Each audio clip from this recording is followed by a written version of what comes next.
Greetings from Paris, France, the city of a million smells, where most of them are piss or cigarettes. We're currently in the historic center of the city, where it looks like there's some sort of protest going on. We're instead going to see the Conciergerie, which was the prison in which Marie Antoinette was held before she was executed. So, should be a good, uplifting time. Can't wait. First Sunday of every month in Paris rocks, because even though the lines are long, free tickets. The exhibits here are kind of nondescript. Like this says this is the kitchen, but that's definitely not an oven, so go figure. So apparently this is where the Revolutionary Tribunal sat. So this is where you'd be sentenced, most likely to death, for treason to the revolution, or failure to denounce monarchy, or whatever trumped up charge they could invent.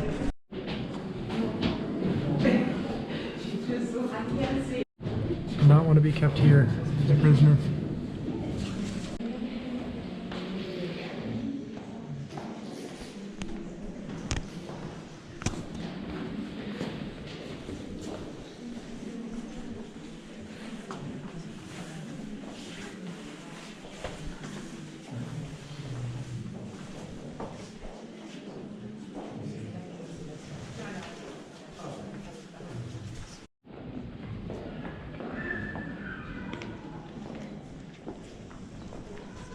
Next to the Conciergerie is, of course, the Palace of Justice, which still today serves as a high court in France. It's a high criminal court, Palace of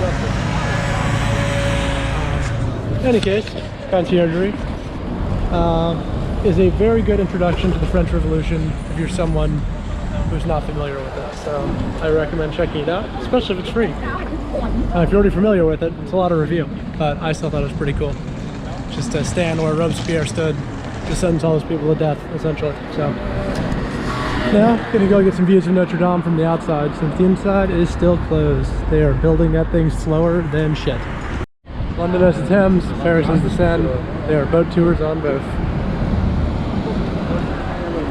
Up ahead, Notre Dame. Even with the construction going, this is still a pretty iconic church. It's too bad we can't go inside this time. I did get to go when I was in 6th grade. Yeah, it's also worth noting this is pickpocket central, so it's always good to keep an eye on your valuables before you get your bag snatched or your wallet taken right out of your pants.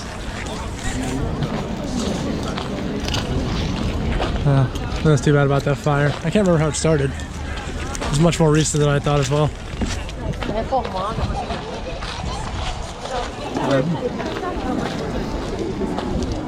This is where Napoleon was crowned emperor.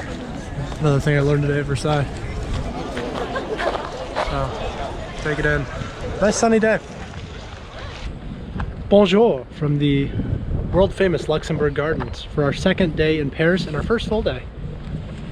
Decided to start the day here because it's nice to get a little nature since we're going to be walking through the city so much. There's a lot of fun stuff going on. There's a guy practicing with the sword over there, which is awesome in my opinion. Some folks doing Tai Chi over yonder. And of course, some tennis. It's the home of the French Open after all. Gotta have some tennis players. In any case, we have an exciting day ahead of us. Gonna be focusing mostly on the French Revolution. So we'll be going to the marker, or the Bastille prison, the famous prison that was stormed on July 14th, 1989, to see that. And we'll follow the revolution over to the Hotel de Ville, where the commander of the Bastille was executed following the storming of the Bastille, and try to block the wind a little bit. Finally, we will do something not revolutionary and head over to the Louvre, because it's a cold day. I'm going to be a little bit chilly by then, so I want to get out of the wind. But yeah, should be a fun one today. In the Luxembourg Gardens, there is the Luxembourg Palace, which today has been converted into an art museum. So I will not be going in, since surely I will get my fill of art at the Louvre, but still a very pretty building, and overlooks the nicest part of the park, where they have their little fountain, well manicured gardens, all that, some statues. You can imagine in the summer or even in the spring, It's a pretty lively spot, and indeed even now when it's 40 degrees, wind blowing, there are quite a few folks here.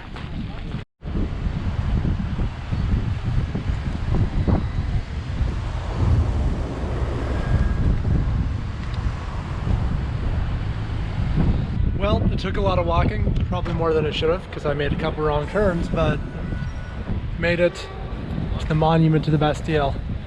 So it was here that the dreaded prison once stood, though honestly the prison hadn't been used for political prisoners in quite a long time by the time it was stormed.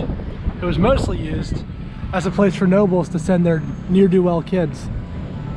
They'd pay the gaolers to house them and sort of do a scared straight program. But then in 1989 it was still seen as a symbol of political oppression by the regime, so it was raided in the search for gunpowder to be used in a revolution. And it was from that point that the French Revolution really started taking off.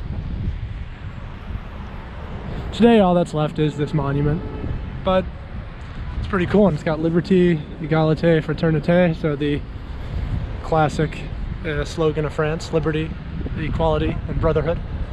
We will now follow the revolutionaries' trek from this point of the Bastille all the way to the Hotel de Ville, where they executed the commander of the Bastille after he kicked his executioner in the balls, or his would-be executioner in the balls, which is a pretty savage moment.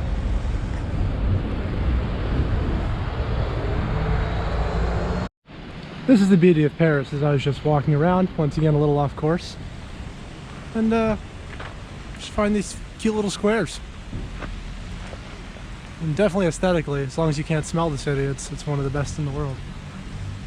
So the Hotel de Ville is behind me, which means City Hall. And I gotta tell you, having just walked from where the Bastille was to City Hall, I'm impressed by the stick-to-itiveness of the mob, because it was not a short walk.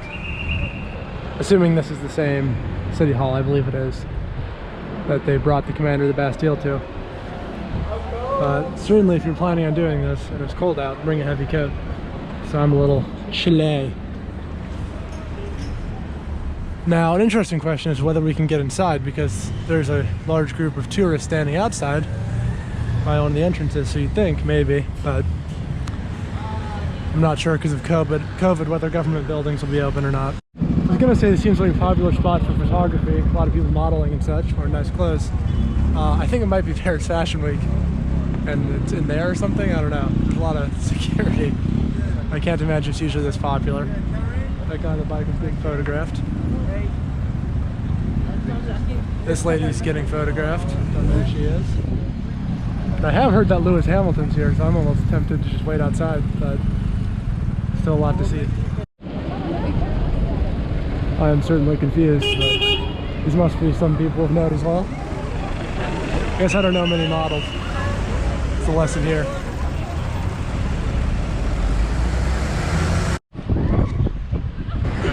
That's enough of that. I think Lewis Hamilton is the only celebrity I'd really care to see. I think right now it's just models coming out, so go figure.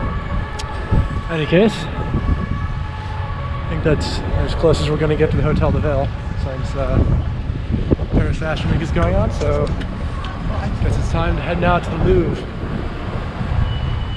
Which would be good because I'm chilly. So. I came over to the other side of the Hotel de Ville just to see a fire, apparently. I'd wondered what all the sirens were about. Certainly, this side of the building is much more scenic, even though it doesn't have paparazzi and models.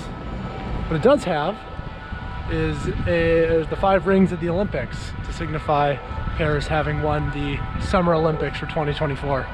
Yes, this already crowded city will be getting much, much, much more crowded in the near future. If I can get out of the light, I can get an even better picture of what this building looks like. And voila. Very, very, very ornate city hall. See, as much as the French style, they have all the carvings of important historical figures.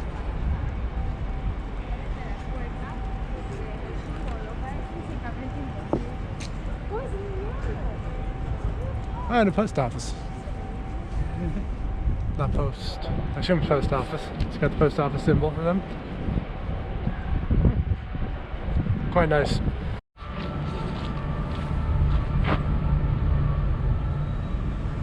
After a giant lunch, very much needed, but quite large, I have, I believe, found my way to the back of the Louvre complex.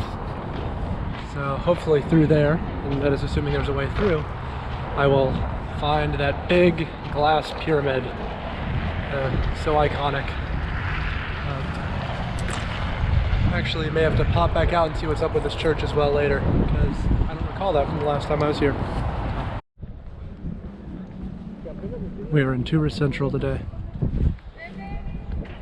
Now, I think COVID is still keeping the crowds somewhat down compared to what they typically are. So, something to be thankful for. And there it is. Amazingly, it looks like there's actually a pretty sizable line to get in, which I can't believe.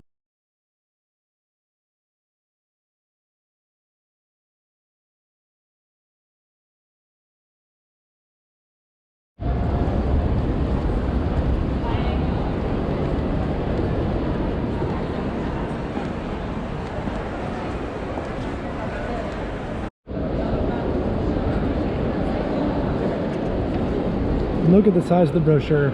It's just an overwhelmingly large museum. A good way to force yourself to do cultural stuff? Get one of these guys. 66 euros for 4 days, which is a lot of money, but it will make you feel like you need to go to every museum to get your money's worth, which is what's happening now. Because honestly, if you end up going to, I don't know, I think it's 5 museums, you make all your money back that you would have spent. So, it works out as long as you're willing to put in the work. So instead of going through the museum in chronological order or by exhibit the way you're supposed to, I've decided to just go hit the highlights as quickly as possible and do it in order of cultural importance. So you can guess what's first. The Mona Lisa. Fucking hell, was the line to see it. Way up there. Ridiculousness. And there it is, in all its glory. You made it.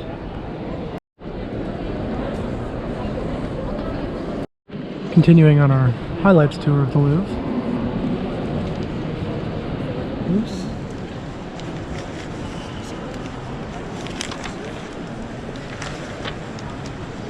We have liberty leading the people. So it's painted depicting a scene from the 1830s French Revolution against Charles II, I think it was, first, second, one of those. In any case, apparently one of the most famous, can't miss paintings in here by Delacroix, something like that. Eugene Delacroix, or Croix, I don't know. I thought we saw this painting of Napoleon crowning his wife in Versailles, so now I'm just confused. Which one's the original? Which one was the fake? I must have missed something. Lots of naked people in this picture. So you can tell I'm a little bit out of my depth talking about art. In any case, our next stop in the greatest hits tour of the Louvre is up ahead.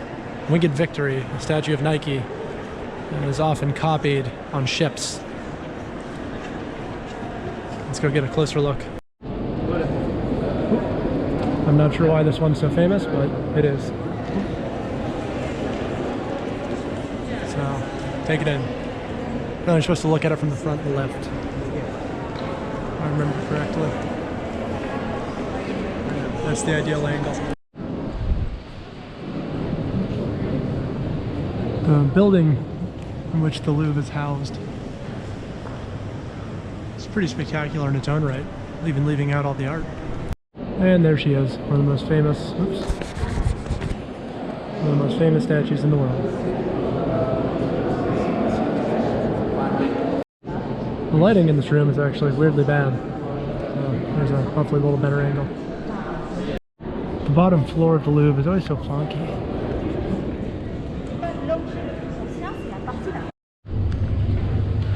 And the Sphinx.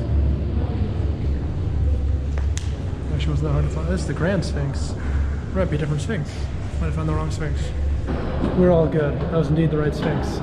So Those are all the greatest hits, I believe. Now, just gonna go peek my head around, see if there's anything I like. If not, head on out of here. In some ways, I actually think the Louvre suffers as a result of its incredible collection because, you know, it always feels like there's something else to see. The Prado felt much more manageable. You know, it's still a very big museum with a lot of important works, but you can kind of get around and see everything. Here, I feel like no matter how long I spend, I'm gonna miss something. I mean, I've been up and down the floors, but I've not been able to focus on every painting, definitely.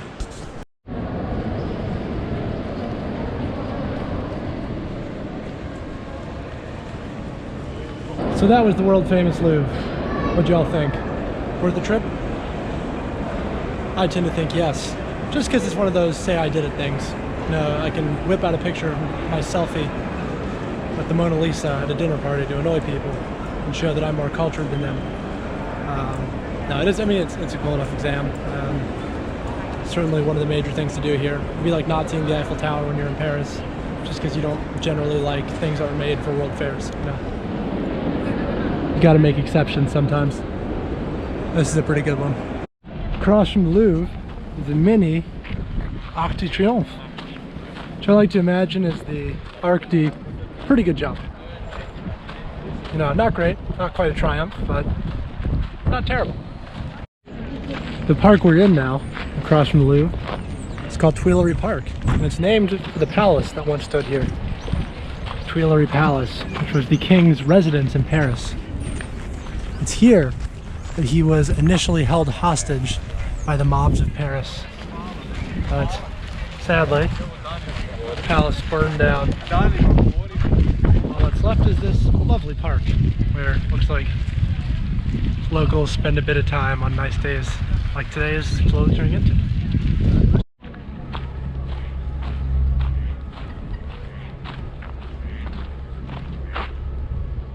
Really irritatingly, after walking the whole length of Twillery Park to see the Place de la Concorde, it's covered up.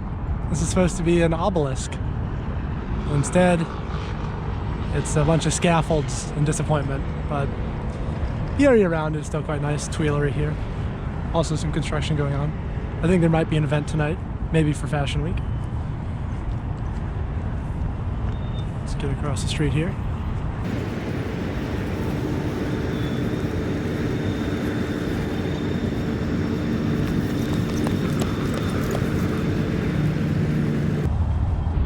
There we are, down the Champs-Elysees. Way down there, you can see the Arc de Triomphe. Pretty neat. So, sort of wonder whether that's where we got the idea for Lincoln Memorial and Washington Monument, but it was a good choice. And here's the Seine in all its glory when it's not split up by the island of Paris. It's wild to think this is the same river that we saw all the way back at Chateau Gaillard. And off in the distance, the Eiffel Tower and a glass palace that I actually don't know the name of, but I really want to check out tomorrow.